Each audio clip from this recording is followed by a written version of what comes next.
Aujourd'hui, on ne va pas rebalayer tout, comme ça a été fait la dernière fois. On va plutôt faire une séance qui va être dédiée à deux choses. On voudrait vous interroger sur deux choses plus particulièrement. C'est comment ce sentiment d'adhésion à ce territoire, mais à cette section, est vécu. C'est à vous de nous expliquer. Et puis ensuite, on voudrait revenir sur comment vous percevez, vous, ayant droit, habitant d'une section, les services que rend la section aujourd'hui à la collectivité.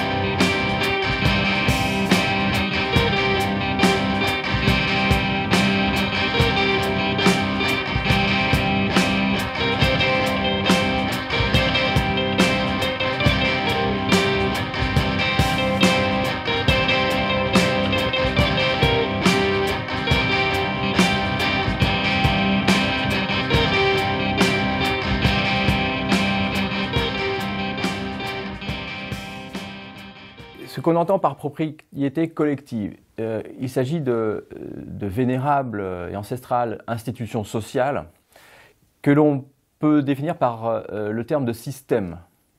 Il s'agit de communautés d'habitants, communautés locales, disposant de droits d'usage ou de jouissance sur des biens d'autrui. Des biens qui peuvent appartenir aux communes ou des biens qui appartiennent à des entités morales, foncières, non personnifiées juridiquement. Et l'exercice de ces droits d'usage sur ces biens d'autrui est régulé au moyen d'une gouvernance qui, là encore, est propre à chaque système.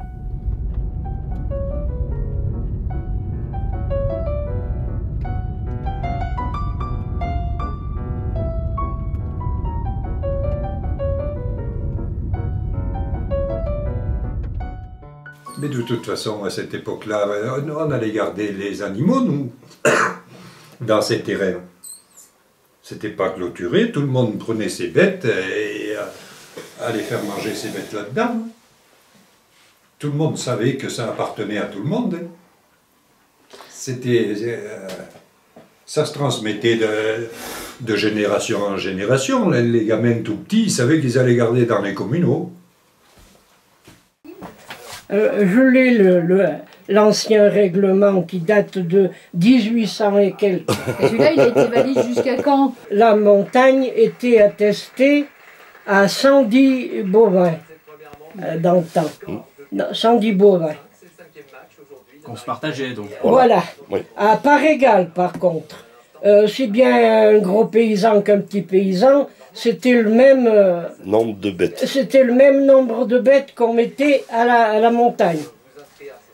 Ces mécanismes de propriété collective, donc qui sont très divers, montrent que affectivement le sol, l'usage du sol n'ont jamais été considérés de manière négative comme la chose de personne, mais dans toutes les cultures, sous toutes les latitudes, à toutes les époques, comme des biens communs. Vous disiez tout à l'heure, la plupart des maires dans le coin veulent plutôt se débarrasser des sections, ou en tout cas ils veulent garder, critiques. À la limite, ils voudraient bien garder ce qui est en forêt, en gestion forestière sous forme de section, à la limite quoi, et encore. Et après les pâtures, enfin ça dépend, mais les pâtures, mais en fait pour eux c'est une source de conflit quoi, d'ennui. C'est-à-dire que les gens se discutent les sections et donc eux ils sont mieux. Donc ici vous êtes dans le bourg de Corin-les-Eaux, une commune d'à peu près 450 habitants, dont je suis maire depuis 2014. Et effectivement, à chaque fois que nous évoquons le sujet des biens de section, et notamment lorsqu'on est en congrès des maires dans le Cantal, mais ailleurs aussi, c'est un vrai sujet et à chaque fois on est ennuyé de ce qu'on peut faire et des problèmes qu'on rencontre sur ces sections. On en a à peu près une par hameau.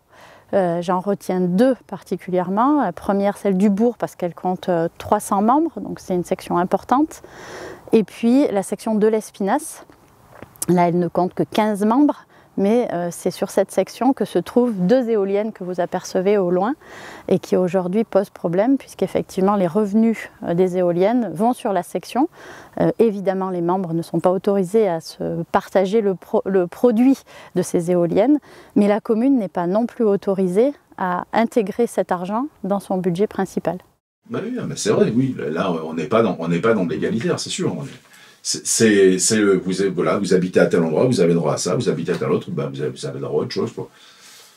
Ou à rien. Donc c'est vrai que c'est ça qui est difficile pour les gens. Donc du coup, c'est peut-être un peu pour ça aussi qu'on veut les faire tout disparaître, pour mettre tout le monde sur un pied d'égalité. Mais bon, il ne sera pas sur un pied d'égalité. Moi, comme je dis, au centre de Paris, j'ai accès à des choses auxquelles ici, j'ai pas accès. Mais bon, moi j'ai choisi de venir habiter ici, pas au centre de Paris. Et après, c'est un choix. Je comprends que alors, un choix entre guillemets, hein, on est bien d'accord qu'on ne fait pas toujours ce qu'on veut et ce qu'on choisit.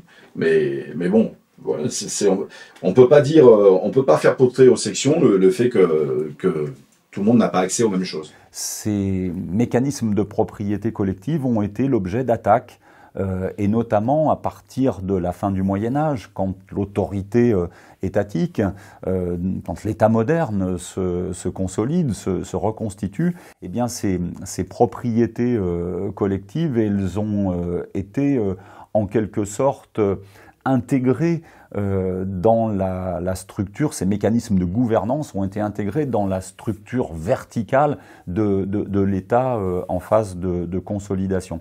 On le voit très nettement avec ce que sont désormais les communaux, qu'il s'agisse des propriétés des sections de communes ou des communes mères elles-mêmes, qui étaient à l'origine des mécanismes donc de propriété collective qui ont été progressivement municipalisés, c'est-à-dire intégrés dans la logique du droit public et de la construction de l'État. Dans le temps, c'était comme ça. Il y avait là, bon, on était je sais pas combien, ça dépendait des années. Il y avait plusieurs sectionnaires. Alors on montait les bêtes à la montagne. C'est bien ça. Et suivant les agriculteurs qu'il y avait dans... Suivant les agriculteurs qu'il y avait dans le coin, pardon. Ça variait pas beaucoup. Ah, ça dépend. Mais par contre, pour monter à la montagne, pour y monter au sectionnal, il fallait avoir habité pendant 1 an et 1 jour au départ. 1 an et 1 jour. Là, à l'époque, ça ne servait pas qu'aux agriculteurs, du coup. Les agriculteurs avaient droit à leurs terres avec leurs rang et tout, mais les habitants avaient quelque chose, ils avaient un petit peu d'argent. Puis après, il y a eu cette ISPO. Ça a été supprimé ok, par la loi. Et puis, voilà. Donc maintenant, ça sert qu'aux agriculteurs, ok. Mais je pense qu'il y a le positif de les garder parce que les prioritaires sont les agriculteurs qui résident ici, voilà, qui habitent la commune, qui résident à l'année. Bon, donc pour les villages, je pense que c'est bien, si vous voulez, c'est quand même un plus. Qu'est-ce que vous voulez? Il faut bien défendre un peu. On essaye d'y sauver le plus possible. Ah, ben oui, mais c'est des traditions, c'est des coutumes. Parce qu'apparemment, ça a été donné dans les années... 1800, je sais pas combien. Au village, mon frère qui était il recherchait ça. C'est une donation. Ça venait de tous ces sectionnaux, là, je crois, ça venait d'une donation des dames de Chanusclade qu'on appelait. Des sœurs. C'était des sœurs qui avaient fait ça dans aux sections. Alors bon, c'était bien des pauvres, hein. C'était autant des seigneurs. C'était autant des seigneurs. Les parents de ton grand-père. Et puis c'était pareil. Ouais, c'est de génération. C'est de génération en génération. Et comment ça s'appelle, la tante de ton arrière-grand-père. C'était pareil. Voilà, ils avaient mais ça fait des années. Depuis que les sections existent, les gens du village en profitaient. Et voilà. Ça a toujours été comme ça. Et aujourd'hui, on vient nous dépouiller. Il faudrait qu'on nous amène. Qu'est-ce que c'est la communauté de communes? On nous a pompé le pognon, et ils n'ont pas d'argent encore, hein. Ils ne donnent à rien. Et vous croyez que, comme la margerie, là-haut, qui sont des bois, qui se chauffent avec et tout, qui vont se laisser dépouiller comme ça? Eh bien, ils veulent tout ramasser, ils veulent tout manger. C'est tout. En fait, les terres ici, c'est des terres. Regarde là-bas. C'est des terres qui appartenaient au château du Saillard, hein, et qui ont été distribuées par le seigneur. Et c'est tous ces terrains qu'il y a autour, par là, et qui font partie de la section, des sections. Enfin, pour moi, c'est l'historique. Hein. C'est un patrimoine commun, mais c'est quand même un patrimoine. On ne peut pas abandonner, c'est pas logique. Non? Ne serait-ce que par rapport à nos anciens. Ils se sont peut-être battus pour l'avoir, là, à une époque, contre les seigneurs. Mais, et alors si on balance tout, ça veut dire quoi, ça?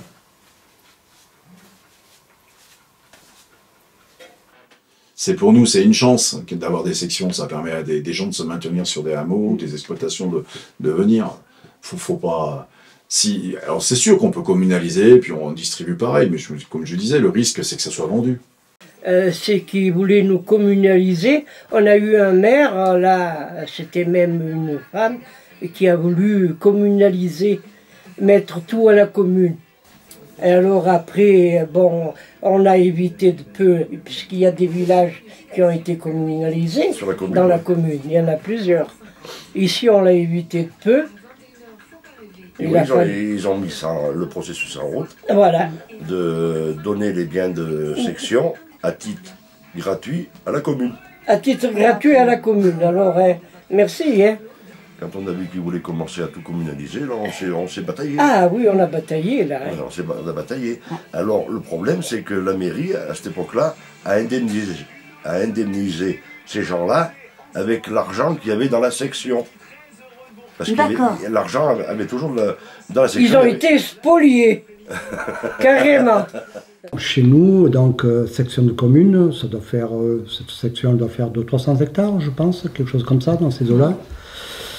Et à laquelle s'ajoute une forêt de sapins exclusivement, de 120 hectares, laquelle nous a été, est-ce que donner c'est le bon terme, je ne sais pas. Bon, donnée par les moines d'Aiguebelle en 1406. Donc, depuis cette date-là, il y a eu des coupes de bois, il y a eu des... ce que j'oublie de dire peut-être, c'est qu'elle a été donnée, si vous voulez, dans l'optique de... que les gens de ce pays, où ils étaient relativement pauvres et nombreux, puissent bénéficier du bois de chauffage, un peu de pâture pour les bêtes, et puis de bois de construction. Voilà. D'accord. Bon, donc ça a fonctionné plutôt bien jusqu'à la loi de 2013. On sait bien que, notamment la loi du 27 mai 2013 a, disons, rendu plus difficile cet investissement parce que les conditions requises pour créer les commissions syndicales, c'est-à-dire on peut dire ces conseils internes, cette démocratie interne à la propriété collective, qui vient là encore du fond des âges, eh bien, ont été réduites. La loi limite la création de ces commissions syndicales. La loi également étouffe doucement ces systèmes parce qu'elle multiplie les procédures de transfert des biens ou de vente des biens. Donc elle permet l'accaparement de ces terres collectives par soit les collectivités publiques, soit des personnes privées. Et donc on dévoie d'une certaine manière le sens même de cette propriété collective. On peut ajouter aussi que les membres même de ces structures, de ces entités collectives, ne sont plus toujours les premiers à prendre la décision, puisque bien souvent c'est le conseil municipal qui exerce une forme de tutelle sur ces systèmes, en particulier là où les habitants sont moins ou plus du tout investis aujourd'hui, ce qui est un autre problème pour ces structures. Et donc parfois cela crée des conflits, c'est-à-dire que la collectivité, la commune, au sens contemporain du terme, la commune est du coup souvent accusée de prendre des décisions, pourtant au nom de la propriété collective, mais qui ne sont pas dans l'intérêt de la propriété collective, en tout cas qui ne correspondent pas à ce vers quoi les membres ou les communautés locales veulent tendre. Quelques éléments statistiques qui peuvent vous intéresser sur les transferts de sections. Nous n'en dénombrions quasiment aucun avant l'intervention de la loi de 2013. Et puis, depuis, il y a une progression notable avec 34 transferts de sections sur l'année 2018 dans le département du Puy-de-Dôme, 44 en 2019 et alors seulement 18 en 2020, mais parce que c'était une année, vous l'avez ressenti comme nous tous, très particulière, et d'autant plus que c'était une année d'élection. Voilà, mais il y a donc cette montée en puissance des transferts de sections dans le patrimoine communal. Même si ces chiffres sont en progression, ils sont toutefois à relativiser par rapport au nombre de sections que nous dénombrons. Je le rappelle, plus de 4000 dans le département. Je l'ai connue, moi, la commune, dans d'autres circonstances. Il y avait environ 30 à 50 agriculteurs. Et puis, petit à petit, les agriculteurs ont disparu. Ils ont pris leur retraite ou ils ont décédé. Actuellement, il y a 3 exploitants. Et les 3 exploitants qui survivent un petit peu comme ça, seulement parmi les 800 qui sont là, ce ne sont plus des exploitants agricoles, ce sont des gens qui travaillent ailleurs et qui deviennent des résidents. Et ils viennent, et puis au bout de 5-6 ans, ils repartent, et puis il y en a d'autres et tout ça. C'est-à-dire qu'autrefois, eh bien, autour des communaux ou des sectionaux, il y avait des corvées, ce que vous disiez tout à l'heure, c'est-à-dire des travaux en commun. Et disons, ça n'était pas forcément quelque chose de déplaisant, c'était une occasion, en quelque sorte, de se côtoyer, éventuellement de passer un bon moment ensemble, et alors qu'à l'heure actuelle, eh bien, c'est l'individualisme qui l'emporte. C'est-à-dire que nous habitons quasiment dans un lotissement où chacun protège ses intérêts, où il y a un maire qui est élu et qui essaye, je dirais, un petit peu de... C'est sa vision qu'il développe. Alors, je sais que dans ma commune, il y avait un bien sectional. Eh bien, il a eu envie de faire une opération immobilière. Parce qu'au niveau de la commune, pour eux, c'est à eux. C'est pas aux habitants des villages. Alors, sur le projet des éoliennes, quand il s'est agi d'installer ces éoliennes à cet endroit, puisque c'est aussi défini en fonction du vent et voilà, il faut aussi optimiser l'emplacement des éoliennes pour un meilleur rendement. La section a été consultée et elle a refusé, mais le projet a été fait malgré l'avis de la section, puisque le conseil municipal peut passer outre l'avis de la section. Alors aujourd'hui, les maires, de manière générale, c'est vrai que ce que l'on se dit, c'est que ce qui va résoudre nos problèmes avec les sections, c'est de les communaliser. Alors c'est différent aussi en fonction de la section. Sur mes sections, en fait, sur les sections de la commune, pardon, on n'a pas de commission de section. En fait, soit dans un cas, on n'a pas le nombre de membres requis, soit dans un autre, on n'a pas le revenu cadastral requis, donc il n'y a pas de commission. Donc en fait, c'est le maire qui a en responsabilité et le conseil municipal qui gère la section. Alors si je prends l'exemple de la commune de Corin, les biens de section, ils ont été utilisés par un de mes prédécesseurs, par exemple, pour développer la zone industrielle que vous avez vue en arrivant, et par le même prédécesseur aussi pour installer des éoliennes. Ça peut être effectivement, tout dépend du point de vue de chacun, mais ça peut être vu effectivement comme des projets collectifs ou qui en tout cas profitent à la majorité et à l'intérêt général. En revanche, de mon point de vue, ça pose quand même aussi le problème de, là c'est un maire pour le coup qui a décidé de ce qu'on faisait des sections. Donc l'esprit du commun tel que vous l'entendez est quand même pas tout à fait respecté. Même si c'est le conseil municipal qui a décidé, c'est un nombre d'élus et un nombre de membres, mais pas les membres de la section. C'est-à-dire que les sections, quand elles ont été mises en place, d'après ce que j'ai pu comprendre, c'est quand même pour aider les habitants qui étaient sur place, et c'était une façon pour le seigneur du coin de leur donner des facilités, parce qu'il était bien conscient que la vie était compliquée, qu'ils n'avaient pas grand-chose.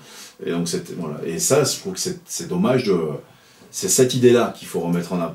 Ce serait un outil, du coup, pour aussi revitaliser un peu certaines campagnes, pour moi, oui. Faire venir des nouveaux habitants. Oui, pour moi, oui, mais malgré le fait qu'elle soit réservée, oui, parce que ça permet de faire... Si on n'avait pas les sections, là, ici, je veux dire, on n'aurait pas les fonds qu'il y a. Et si on n'avait pas les fonds qu'il y a, donc on ne pourrait pas faire. Le monde rural a besoin d'apports extérieurs. Et donc les sections, ça peut permettre, en faisant des travaux, en finançant à l'intérieur des sections, d'attirer du monde de l'extérieur. Il faut que les gens viennent voir, puis les gens, quand ils voient les paysages ou autres, ils se disent tiens, c'est sympa, on achète. Et sur la commune, c'est ce qu'on a, les gens, ils achètent, ils s'installent. Mais c'est ça, c'est ce qu'on disait, c'est que de toute façon, il y a des situations différentes qui avaient réussi plus ou moins parfois à être prises en compte de façon informelle. Mais là, depuis 2013, on est sur une espèce d'uniformisation, on ne tient plus compte d'aucune spécificité, il n'y a plus du tout de subsidiarité, on applique à tout le monde la loi parisienne, jacobine, monolithique, qui écrase tout, et puis c'est l'objectif de toute façon, tout écraser. C'est une volonté de désintéresser complètement les habitants pour pouvoir les spolier davantage, et plus vite. L'objectif des préfets ne se cache pas, c'est pas écrit, alors, mais je l'entends très souvent dire ah oui mais il faut récupérer les sections. Monsieur le maire, vous avez un patrimoine sectionnel qui est important, ne demandez pas des subventions tant que vous n'avez pas communalisé tout ça. Comme je disais, nous intervenons avec beaucoup de retrait, beaucoup de neutralité, puisque cela arrive dans des cas de figure qui sont très souvent soit consensuels, soit dans le cadre de dépérissement de la section. Soit il y a un souhait conjoint du conseil municipal et de la section, auquel cas nous n'avons plus qu'à valider et nous n'avons aucun pouvoir d'appréciation, ce serait totalement déplacé. Soit dans les hypothèses objectives de dépérissement, par exemple, il n'y a plus de membres de la section, où les impôts sont payés depuis au moins 3 ans par le budget communal. Voilà. Donc là, bien évidemment, là aussi, nous intervenons certes pour cet acte de disposition, mais nous n'avons aucun pouvoir d'appréciation. La loi du 27 mai 2013, à propos des sections de communes, elle ne concerne pas d'autres propriétés collectives, elle n'est pas si vieille, mais elle a été adoptée juste avant peut-être le grand débat aujourd'hui qui renaît à propos des communs, à propos de la démocratie locale et à propos aussi de l'écologie tout simplement. Et qu'en moins de 10 ans, il s'est passé énormément de choses. Et donc le contexte est propice aujourd'hui à la redécouverte de systèmes anciens qui peuvent apparaître à bien des égards comme finalement non plus anachroniques mais à l'avant-garde de la résolution de certains problèmes. Mais en tout cas, cette loi de 2013, elle a été prise sous la pression des élus, notamment locaux, pour qui les sections de communes en particulier, quand elles ne sont pas gérées par les habitants, quand les habitants ne s'appliquent plus, deviennent un poids et une difficulté pour les communes elles-mêmes. Et donc, il apparaît parfois plus simple de tout supprimer, de récupérer les terres pour tout confier à la commune, ce qui est parfois utile, mais parfois pas du tout nécessaire. Quel est le projet pour le territoire une fois que la commune a récupéré les terres? Quel est le projet? Nous, au village, si on se retrouve avec une maison louée, la maison, elle servait au berger dans le temps, on a les hangars, on a le matériel, oui. C'est tout ce que les anciens ont accumulé à force du temps, quoi. Et donc, c'est quand même bien de perpétuer ça, d'aller y donner. On a l'exemple, on avait la section des Roches, où on avait, moi j'étais à l'école là-bas, la section des Roches, c'est de l'autre côté de la commune, il y a une église, il y a une école, il y avait une salle des fêtes, un cimetière. Une salle des fêtes. Une salle des fêtes. L'école. Donc là, l'école a été vendue l'année dernière. La salle des fêtes a été vendue cette année. J'espère qu'ils ne vendront pas l'église, et encore moins le cimetière, mais on est à l'abri de rien. Si un jour on décide qu'il y a assez d'une église dans la commune, elle peut se transformer en boîte de nuit, hein, on ne sait pas. Hein. C'est arrivé dans certaines régions. Moi, ça m'a fait mal au ventre de voir l'école se vendre, sachant qu'on y a été à l'école toute la primaire, ça fait drôle, quoi. Si on se bute contre la commune, avec les outils qu'elle a actuellement avec la loi de 2013, on est perdant. On est perdant. Donc on est obligé de se plier. Et on est obligé de discuter. On fait le dos rond, on discute, et puis en fin de compte, pour l'instant, ça a bien marché. Oui. Ça a bien marché. Ça marche bien aussi parce qu'on a de la monnaie. On n'aurait pas de monnaie, ça serait vite réglé. Mais on n'existerait plus d'abord. Les autres sections, c'est les autres sections de la commune. C'est la commune qui règle les impôts depuis plus de 30 ans. Donc déjà, l'affaire, elle est pliée. Si on veut aller par là, c'est plié. Voilà. S'ils veulent les éliminer, ils les éliminent. Ce volcan a la particularité, justement, d'être, pour une partie, un bien sectionnel. Donc, la section des Fontettes, qui est donc la section qui a beaucoup de travail et d'activité et de ressources, et celle également qui touche les loyers d'une partie de l'entreprise commerciale qui exploite actuellement au niveau touristique, qu'on appelle maintenant, puisque c'est devenu il n'y a plus de carrière, c'est devenu un gros site touristique. Le volcan de l'Antégie, en partie, appartient à la section des Fontettes. C'est un bien sectionnel, donc ça appartient à un village de la commune de Saint-Ouen-les-Roches, donc c'est leur propriété. Alors, la relation avec la section, c'est vraiment très compliqué. Ça a toujours été très très compliqué. C'est beaucoup plus compliqué que ce que ça devrait l'être, puisque moi je pars du principe où dans la vie, quand vous voulez faire des affaires, c'est jamais à sens unique. C'est toujours, il faut que les deux parties soient gagnantes. Donc tout ça, par rapport à la section des Fontettes, ils ne comprennent pas ça du tout dans ce sens-là. Et ils pensent que l'argent comme ça coule à flot et plutôt que de se dire il faut qu'on soit tous gagnants-gagnants, il faut qu'on facilite notre locataire à pouvoir travailler. Faciliter, ça ne veut pas dire tout donner. Hein. C'est pas ça que je demande. Hein. Mais au moins qu'on ait des bonnes relations et qu'on ait des échanges. Et dans les échanges et les relations, encore un autre exemple, jamais je suis invité à l'Assemblée Générale où je pourrais avoir un créneau, où les habitants pourraient me poser des questions pour me dire « Monsieur Montel, qu'est-ce que vous faites là? Vous avez prévu quoi l'année prochaine? Qu'est-ce que vous faites ?» etc. etc. Et jamais. Que pensent les élus?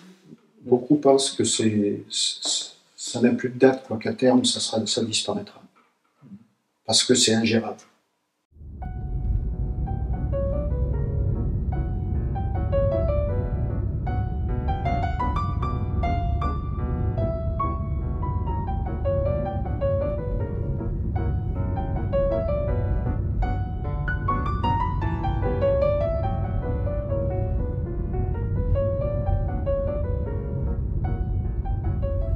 La plupart des gens s'en désintéressent, voire y compris au niveau des conseils municipaux. C'est quand même un petit peu le dossier difficile à traiter, donc on le laisse un peu en désuétude, ce qui est un peu regrettable parce que c'est encore une réelle vocation collective et ça permet aussi de sauvegarder ce patrimoine. Alors justement, dans le village, là, vous avez encore une maison d'assemblée, maison de Béate. Oui. Aujourd'hui, quelle est sa fonction? Aujourd'hui, depuis quelques années, nous l'avons aménagé au fur et à mesure de nos possibilités et nous l'avons mis en gîte pour les randonneurs, ce qui permet d'ailleurs d'avoir des revenus, et ces revenus sont bien évidemment réinvestis au niveau de la section pour l'entretien de cette assemblée. Et ça permet également d'y faire des animations pour le village de façon assez régulière. Et aussi, les membres de la section peuvent en disposer quand ils ont réalisé une fête de famille. Si ils ont des logements trop exigus, ils peuvent l'utiliser. Donc voilà, donc, en fait, elle a une réelle vocation au niveau du village, elle sert vraiment. Et quand il y a des décisions à prendre collectivement, comment vous procédez? Les gens se mobilisent? Il y a beaucoup d'électeurs qui se déplacent? Récemment, on a consulté les électeurs pour une demande d'acquisition. On a environ, on disait tout à l'heure, 60% à peu près de gens qui se sont mobilisés pour donner leur avis. Mais c'est très variable, parce que précédemment, on a eu des consultations, on n'arrivait pas à avoir le quorum, par exemple. Donc c'est variable, c'est en fonction peut-être de l'objet qui fait l'objet de la consultation. Bon, voilà, on ne peut pas dire que c'est une chose qui est tout à fait régulière, et c'est variable, voilà, très simplement. Vous voyez un avenir à cette démocratie participative locale?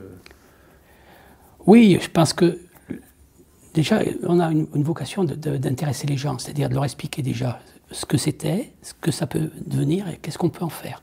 Je pense qu'il y a une réelle sensibilisation à faire au niveau des habitants du village, parce que compte tenu des brassages de population, avant les anciens, bon, ils avaient vécu avec ce type d'installation, donc ils savaient l'usage qu'ils en faisaient. Aujourd'hui, la plupart des gens qui reviennent rachètent des propriétés, donc sont de l'extérieur, donc ça nécessite qu'on les informe et qu'on les éduque, si on peut dire, un petit peu sur ces biens de section, afin qu'eux aussi continuent à les faire perdurer. Et en plus, vous prenez par exemple les zones de pâture qui sont autour du village, quelquefois ça donne aussi, ça évite une concentration trop importante au niveau urbain, et ça laisse des espaces. On est vraiment dans une zone rurale, on est à la campagne, et je pense qu'il faut que ça reste comme ça, parce que si tout devient une propriété privée et qu'on a une explosion de l'urbanisme, ça n'aura plus le charme qu'on connaît actuellement. C'est de l'ignorance fondamentalement qui est en train, à mon avis, de détruire les structures sectionnelles. C'est-à-dire que les gens ne savent pas quels sont leurs intérêts, ni ce qu'ils pourraient en tirer, ni pourquoi même ces sections sont encore là. L'historique même de l'existence de ces sections leur échappe. Et la section de commune a, pour ses propres propriétés, un devoir de maintien. Alors comment est-ce qu'elle peut l'assurer? Par un accord entre tous. Bon, c'est toujours difficile effectivement d'avoir une unanimité pour certaines décisions, mais au moins pour ça, le maintien de ce qui existe et l'entretien de ce qui existe. Alors, le projet Comment a tenté de faire un état des lieux en Savoie et Haute-Savoie. Donc là, nous savons qu'il y a à peu près plus de 500 catégories de propriétés collectives dans cette région, 500 par département, mais de tout type, section de communes, bourgeoisie, des consortages et aussi des communaux dits cultifs. Mais en réalité, le chiffre de ces propriétés collectives à l'échelle de la France, et bien au-delà même, n'est pas connu. Il faut voir que ces systèmes ont perduré, malgré un déclin, essentiellement dans les territoires de montagne, où là, sur certaines communes, on peut avoir plus de la moitié du territoire concerné par la propriété collective. Bien entendu, de l'autre côté, il y a énormément de propriétés collectives très petites, très pixelisées, qui représentent quelques mètres carrés en réalité. Donc on a un panel extrêmement divers. Et je pense que c'est l'un des grands enjeux aujourd'hui qui s'ouvre, c'est de vraiment avoir une connaissance plus fine de la réalité de ces systèmes qui ont été passés sous silence depuis l'avènement du Code civil, qui sans les supprimer, puisqu'ils figurent toujours à l'article 542 du Code civil, a promu une autre forme de propriété, la propriété privée, individuelle, exclusive, sans pour autant définitivement condamner ces systèmes qui perdurent.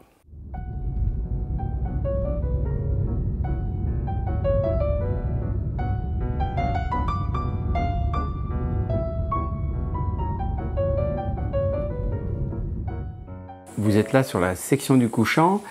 On est sur le canton de Faverges, au sud de la Haute-Savoie, au centre de la Savoie.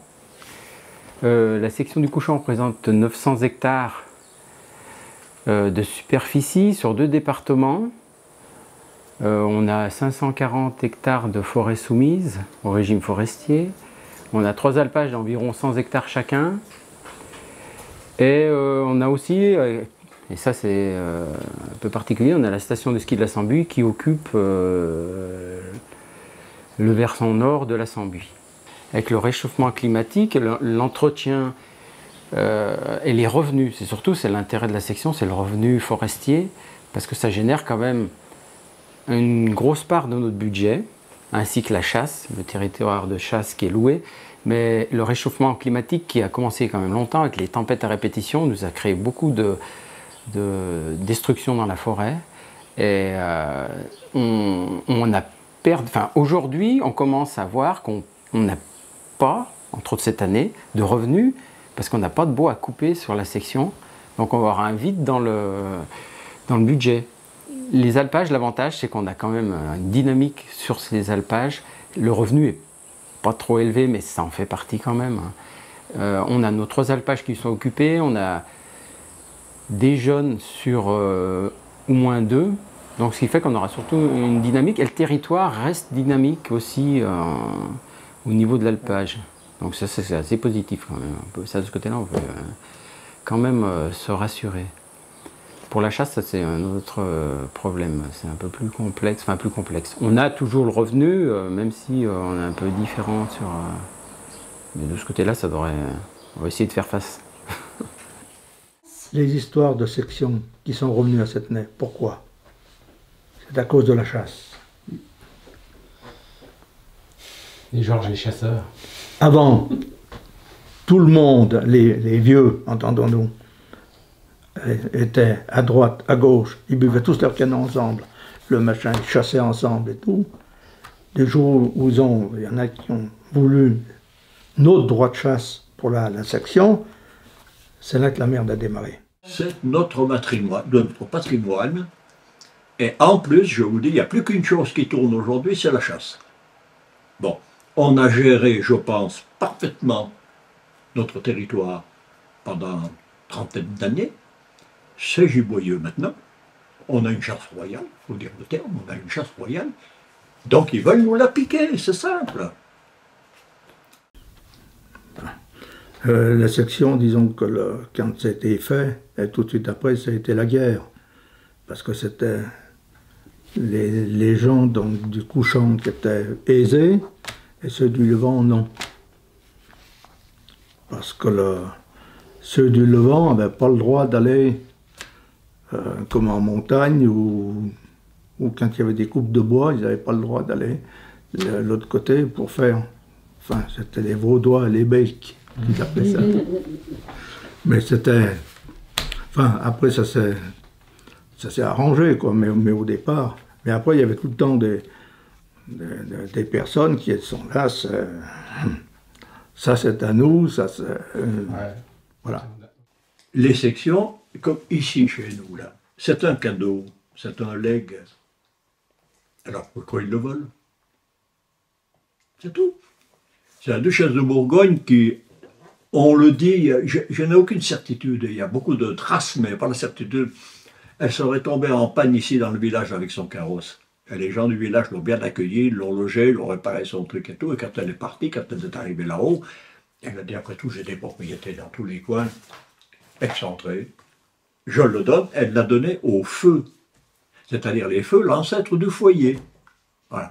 Alors les feux de verdier. Alors bien sûr, si on remonte à cette époque-là, quand il n'y avait personne, hein?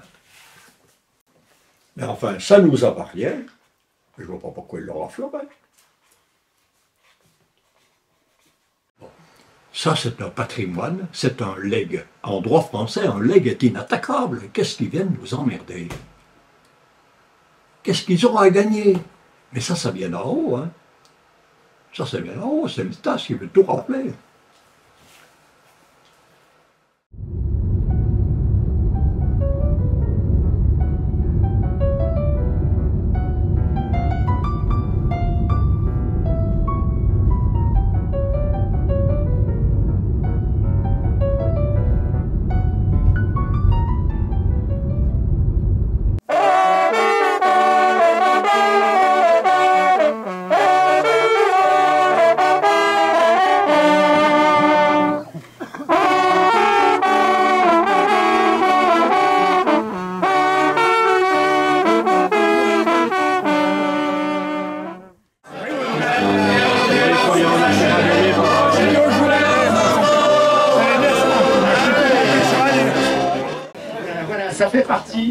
patrimoine.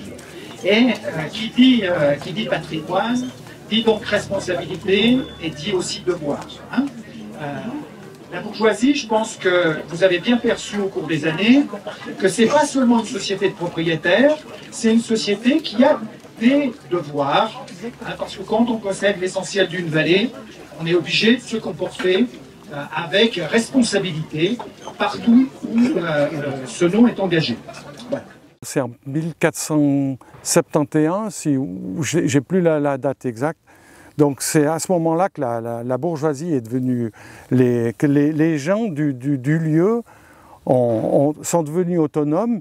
Et alors ils avaient leurs troupeaux, les châtaignes, les bois, ils vivaient leurs revenus, c'était essentiel. Mais ils sont devenus autonomes, indépendants. Mon grand-père est l'ancien vice-président de la bourgeoisie. Il a été dans le comité de la bourgeoisie très très très longtemps. Mon arrière-grand-père que j'ai pas connu était lui aussi bourgeois. Mon arrière-arrière-grand-père était lui aussi bourgeois. Enfin voilà, depuis des générations et des générations. Alors elle est mal connue. Alors tout ce qui est mal connu, on s'en méfie. La bourgeoisie ici n'a pas fait d'efforts. Elle aurait pu changer de nom. Hein, parce que depuis la Révolution française, le terme de bourgeoisie, c'est une classe aisée. Hein, alors que c'était pas ça, c'était les habitants du bourg. Par contre, le conseil bourgeoisial, là où il ne faut pas être mauvaise langue, c'est qu'il pense énormément à la question du demain, mais plus sur le patrimoine. Pas vraiment sur les gens qui vont faire fonctionner ce patrimoine, mais sur la préservation du patrimoine, sur le côté il ne faut pas faire n'importe quoi pour que demain on puisse être stable, solide et qu'on puisse continuer tranquillement. Vraiment, la bourgeoisie, c'est quelque chose qui est géré pour le coup, financièrement, économiquement, je trouve assez d'une main de maître. Hein. Vraiment, il y a de l'argent. Il y a de l'argent, il y a des comptes qui sont assez jolis. Ça fonctionne très bien, ça roule comme sur des roulettes. Et donc, du coup, c'est pour ça qu'il est difficile quand même d'être critique et de vouloir tout changer. Parce que c'est un système qui est économiquement très très très viable. Le système du droit collectif, je ne dis pas partout, hein, mais sur des grandes surfaces comme ça, c'est pas si mal que ça. C'était pas si mal que ça. Alors ici, on est sur les terrains de la bourgeoisie. On a 19 locations au bord de l'eau. Il y a des bourgeois et des non-bourgeois qui permettent de bénéficier à la bonne saison de cet endroit magnifique, disons. Mais il faut les entretenir. Il ne faut pas les laisser venir en buisson parce que... Donc c'est vrai que pour nous, la bourgeoisie, c'est un acteur clé déjà parce qu'il possède près de 80% de l'espace forestier, il possède l'église. Dans une commune normale en France, ce seraient des charges qui pèseraient sur nos épaules que l'on n'a pas. Et ça, de fait, ça fait que la bourgeoisie est un acteur d'intérêt public, en fait, communal. De fait, et ça doit être reconnu, et ce qui fait que moi, de mon point de vue, ça a toujours imposé un certain respect parce que j'ai conscience que ce sont des charges qu'ils supportent que dans un espace politique local classique, on devrait porter nous. En plus de cela, c'est vrai que la bourgeoisie mène toute une série d'œuvres de mécénat local. Hein. Je dis souvent, c'est comme si on avait notre philanthrope local. Chaque grand événement, des sorties scolaires, des associations sont soutenues. Donc en fait, toutes les ressources produites à Saint-Gingolph restent à Saint-Gingolph. Et ça, c'est aussi extraordinaire parce qu'il y a un côté de chaîne de valeur, quelque part, qui est très, très présente. Et puis, il y a la carrière. Et la carrière, ça c'est notre ciment. Puisque c'est le premier revenu de la commune autre que les recettes fiscales. C'est aussi notre premier pourvoyeur d'emploi. Là, on est en train de travailler dur pour l'avenir de cette carrière. Pour la société bourgeoisiale, c'est la première source de revenus, de très loin. Et puis, du point de vue de la commune, nous, on a un rôle à jouer parce que dans tout le travail sur les autorisations, le plan d'urbanisme, les autorisations d'exploitation, le suivi de l'exploitation, on a un rôle à jouer. Et c'est ainsi que se crée autour et par la carrière une relation un peu forte entre la bourgeoisie et la commune, parce qu'on défend des intérêts convergents, mais surtout en synergie, c'est-à-dire qu'on ne pourrait rien être sans l'autre dans ce cas-là. On est vraiment intrinsèquement dépendants l'un de l'autre. Et du coup, ça crée une solidarité fonctionnelle très très forte. Et à partir de là, moi je me suis toujours interdit de me fâcher avec la bourgeoisie. Même si des fois on peut avoir des divergences, on les discute, on les règle rapidement et en bonne entente. Mais pour moi, c'est hors de question de se fâcher avec la bourgeoisie. Et au contraire, je vais même systématiquement chercher pour les plus ambitieux projets le soutien moral et même parfois aussi le soutien financier, hein, sur la Via Rona notamment, cette voie verte qu'on a construite, sur la rénovation de certains patrimoines communaux. Ils nous sont venus en aide. Mais en tout cas, venir chercher le soutien moral sur tous les grands projets de la commune, parce que quelque part, il la gère avec nous. Alors, chacun doit rester à sa place, mais ils sont quand même, voilà, encore une fois, gestionnaires de l'église, de la forêt, c'est pas rien. Et c'est pas une commune bis, mais c'est un acteur public, parce que moi je considère comme public ou collectif, peu importe, communautaire, qui doit avoir sa place aussi dans la vision de l'intérêt communal. Donc bon, on se rencontre régulièrement pour c'est un peu ces épreuves de validation, de discussion, d'explication de nos choix. À mes yeux, c'est capital. Et c'est vrai que je ne pourrais pas mener de projet de grande ampleur sans avoir l'assentiment de la société bourgeoisiale. C'est important, la bourgeoisie tient à préserver son identité. C'est-à-dire son identité, et c'est surtout par le maintien des valeurs du patrimoine. Ça, c'est une satisfaction pour la bourgeoisie. Mes confrères suisses, ils me disent, on a un patrimoine qui est très, très important, on doit le conserver et le transmettre à la nouvelle génération en meilleur état qu'on l'a récolté.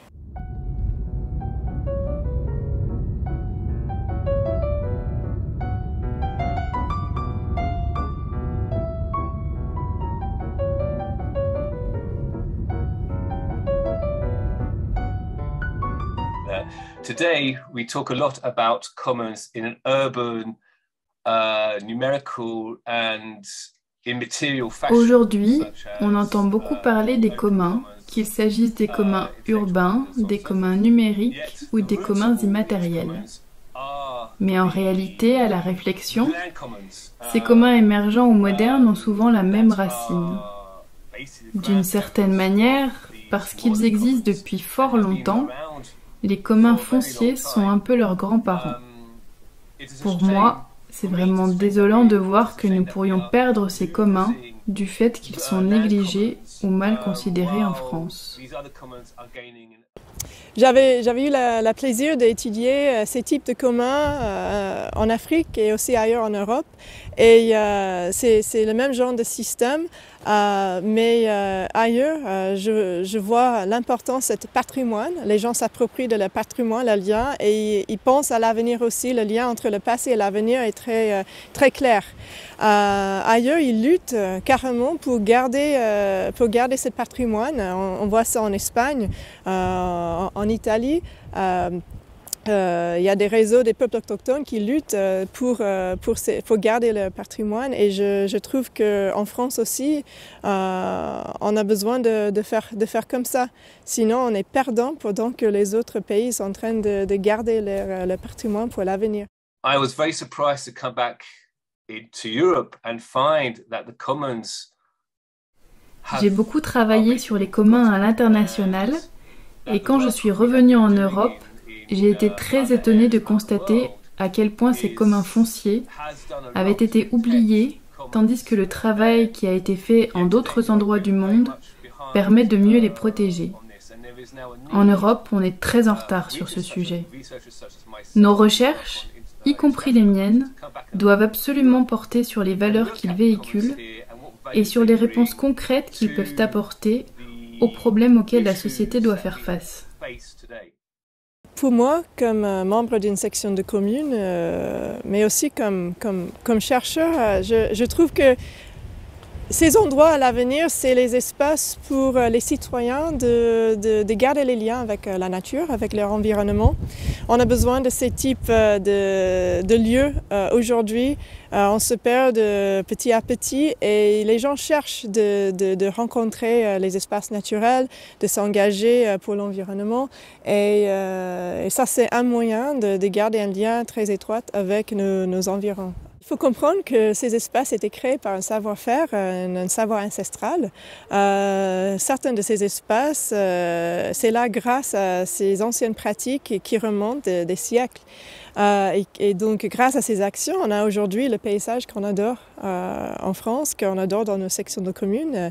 Et donc, il faut reconnaître ces types d'actions et ces savoir-faire et de ne pas oublier qu'on doit continuer ces types d'actions pour préserver ces lieux aussi. S'intéresser donc à la propriété collective, s'intéresser au commun de manière plus générale, et a fortiori pour un historien, c'est ni passéiste, l'histoire ne bégaye pas, elle ne repasse pas les plats, voilà, et ce n'est pas non plus anarcho quelque chose au sens asocial du terme. Cette problématique, elle est au cœur du vivre ensemble, elle est au cœur des enjeux du XXIe siècle. Oui, il y a un mouvement de fond qui progresse et qui laisse penser que l'on peut aujourd'hui ouvrir une nouvelle ère pour ces propriétés collectives et notamment, tout en les reconnaissant dans la sphère privée, leur reconnaître des missions d'intérêt collectif. Un des gros avantages aussi qu'on peut voir dans le maintien de ces systèmes et l'implication des communautés, des habitants, c'est le fait que l'on conserve, voire même qu'on peut restaurer la cohésion sociale en permettant aux habitants d'être politiquement impliqués, politiquement au sens noble et pas partisan du terme. Ils peuvent, dans leur micro-espace de vie, s'impliquer pour gérer la flore, la faune ou d'autres activités utiles aux populations. Et voilà, dans une période où les mouvements sociaux sont nombreux, je crois qu'on aurait tort de se priver de cette forme de démocratie locale complémentaire et très méconnue. Peut-être faudrait-il réformer ces collectivités pour rendre possible la complémentarité. Ça, c'est un vrai sujet.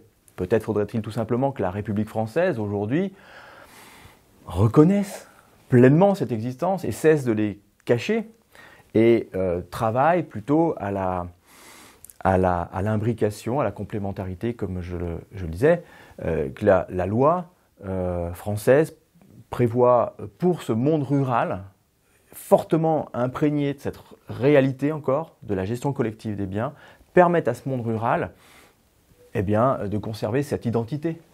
Les communes, je veux dire les municipalités, ont été par moments de grands adversaires des consorteries, des domaines collectifs, des communs, qu'elles ont essayé d'attirer dans leur giron et de s'approprier aussi de ces vastes territoires, de ces propriétés qui dans le temps étaient du ressort uniquement de la collectivité, donc des familles qui habitaient certains villages, qui habitaient le territoire. Il y a eu à ce point de vue énormément de procès aussi qui ont trouvé les consorteries en position d'antagonisme et d'opposition à la volonté des communes. Le souci principal, que ce soit des politiques, que ce soit des structures administratives, des grandes structures administratives, et là, il me vient à l'esprit aussi la question du fusionnement des régions au niveau français, qui a éloigné encore certains centres de pouvoir. Même le fusionnement ou l'intercommunal qui se crée entre les communes fait de sorte que les responsables politiques sont de plus en plus éloignés. Alors renforcer le pilier du commun et renforcer une démocratie de proximité, renforcer une participation naturelle qui est une responsabilité, qui est une implication des gens dans les dynamiques de ce qui se passe chez nous. Et c'est fondamental, je crois, d'un côté comme de l'autre des Alpes. Ben moi, je pense qu'il faut être le plus près que les gens. En ce moment, on est en train de trop les éloigner justement de leur capacité d'agir en fait. Et en ce moment, ça me fait un petit peu bizarre. On n'arrête pas de parler de participation. Tout le monde en a plein la bouche. Et en fait, moi je trouve que c'est ça, les sections. Je veux dire, les sections, si elles sont bien comprises, eh ben, c'est là où les gens participent. Effectivement, le travail que vous menez, et depuis 2019 où je vous ai rencontré pour la première fois, ce sont des réflexions sur lesquelles j'ai avancé moi aussi en me disant que effectivement les communaux présentent un intérêt sur quelque chose, une démarche collective qui pourrait être intéressante et qui pourrait être menée par une partie de la population, par les membres de cette section qui décident de faire quelque chose sur ce bien-là. C'est facile de dire que c'est anachronique, oui, parce que c'est vieux, mais enfin bon, il y a plein de choses qui sont vieilles et qui sont toujours de notre époque. Mais non, je pense que non, pour moi c'est pas. Comme je dis, ça pose, comme je disais tout à l'heure, ça pose la question de l'égalité entre guillemets ou de la lutte contre les privilèges. Mais non, pour moi c'est pas. Non, je trouve ça bien. Pas anachronique, hein, au contraire. Je trouve plus même un rêve. En 68, c'était l'idée de faire des petites communautés. Enfin, il y a eu tout ça. Et là, on est en plein dedans, moi je trouve. Donc ouais, moi je vois pas ça du tout comme. Et c'est toujours l'actualité. Vous avez les communautés Facebook, les communautés de bidule de partout. Les gens rêvent d'une communauté. Hein, donc, après, sans forcément savoir comment ça fonctionne, mais en tout cas, il y a un rêve. C'est curieux d'ailleurs cette attente communautaire. Mais non, pour moi c'est pas anachronique. Non, je trouve que ça bien. Si en plus quand on arrive à faire ça, essayer de le faire correctement, j'ai l'impression qu'on a quand même, au contraire, comme on disait, hein, c'est une façon de développer un territoire, d'arriver à... Non, je trouve ça au contraire. Ça fait quand même une vraie plus-value pour notre territoire. Et c'est les gens du territoire, natifs ou pas, hein, qui ont la main sur leur territoire. Territoire de montagne en plus, hein, donc c'est assez particulier. Hein. Mais je pense que c'est vraiment là-dessus que c'est important, quoi.